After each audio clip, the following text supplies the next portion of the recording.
And then we have Dr. Chinyere Okafor, who is Professor of English and Women's Studies at Wichita State University, who will be presenting on Nigeria, past, present, and future. Nigeria, past, present, and future. The only problem is that it's so huge, I just didn't know where to start and where to end, and it might take a very long time. So I've just decided to just touch here and there. Oh, okay. 59 countries of Africa. Nigeria is by the Atlantic Ocean.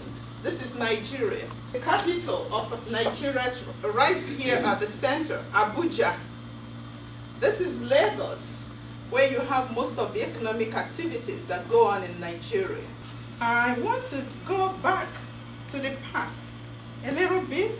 You can see that I still have the map of Nigeria here. This is very rudimentary kind of drawing. I kind of tried to map out areas where we used to have kingdoms and empires in order for you to appreciate what the area used to be before the colonization.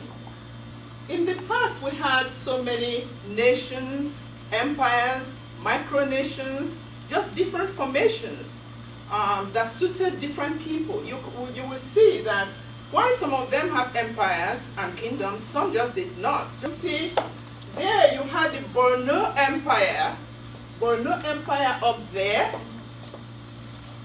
Then the Hausa state, the Zaria state, was founded by a woman warrior, Amina. He developed a small principality called Zazao, developed it into the state of Zaria that became so powerful that other neighboring states like Katsina and Kaduna were paying tributes to her. But coming down towards the central, you have this one is Nupe. It's a 15th century empire. And down here you have Oyo Empire, 14th century, 15th century, 16th, 17th. It just is the biggest empire that encountered the Europeans. You have the Benin Empire also. This was a big empire that also encountered the Europeans. On the eastern part, you had different organizations. The Igbos, for example, did not have a centralized empire or kingdom ruling all of them. So they were organized in communities. But you still have small kingdoms like Onitsha, Uguta, Arochukwu there. Then down towards the far east, you have those Calabar kingdoms. Then you have the riverine kingdoms and nations, Ogoni, that you've heard a lot about. It's down here. But this is where you had most of the oil wealth in Nigeria. With this kind of background, I expect that you'll be wondering what was sustaining the nation. Trade. A lot of trade in different things, color nuts, cloth, leather, slaves. Just there was the trade between the empires and also trade across the Sahara. So the trans-Saharan trade was going on before the transatlantic trade.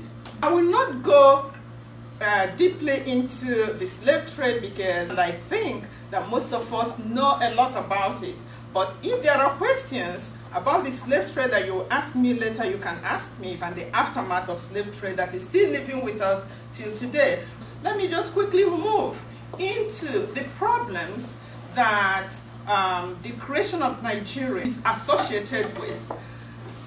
The creation of Nigeria meant the putting together of various nations together. You can imagine putting lots of leaders, together. Who is going to be the leader? That's problematic already. In 1884, different European nations had a conference in Berlin to use the map of Africa to allot different areas of Africa to themselves.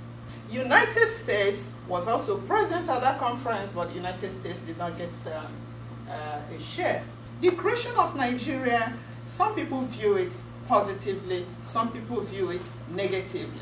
But let's not go into that. Let's just see what it is. First of all, the boundary of Nigeria, you can see that it cut off different peoples. So that you could have one people in 3 different African countries, which means, for example, somebody in Borno State wanting to visit cousins in Chad Republic would have to get visa and passport in order to travel. Somebody in the Yoruba area will do that. Somebody in the east, in the Igbo Calabar area, going to the Cameroons will have to get passport and visa in order to get. So that's one problem there. It divided the people. 2, unwilling factors. You put different people together who did not participate in wanting to be together. You just put them together. And of course, the immediate reaction is to say, I don't want to be with these people. Divisions in terms of the ethnic nations. One thing is also the language issue. Nigeria was colonized by Britain. That meant that British culture, starting from the language as the basis of culture, was introduced into Nigeria. It became the lingua franca of Nigeria. It is still the lingua franca. I mean, if you remember, it's a similar situation with America, so I think you understand what I'm saying. America was colonized by Britain, and Britain gave America in the English language, and is still using the English language. And in fact, it has now evolved into American English. In Nigeria, there is a brand of English that Nigerians speak. We also call it Nigerian English. It is standard English. Pretty much what I'm speaking is Nigerian English. It is standard. You use it to communicate with British people, with Americans, with Australians, variety. But there's another English that we also have in Nigeria. We have Pidgin, which is a mixture of English, indigenous languages, and Portuguese. Why Portuguese? Nigerian nations were trading with Portuguese people long before other Europeans got interested. For example, down here you have the Shekiri.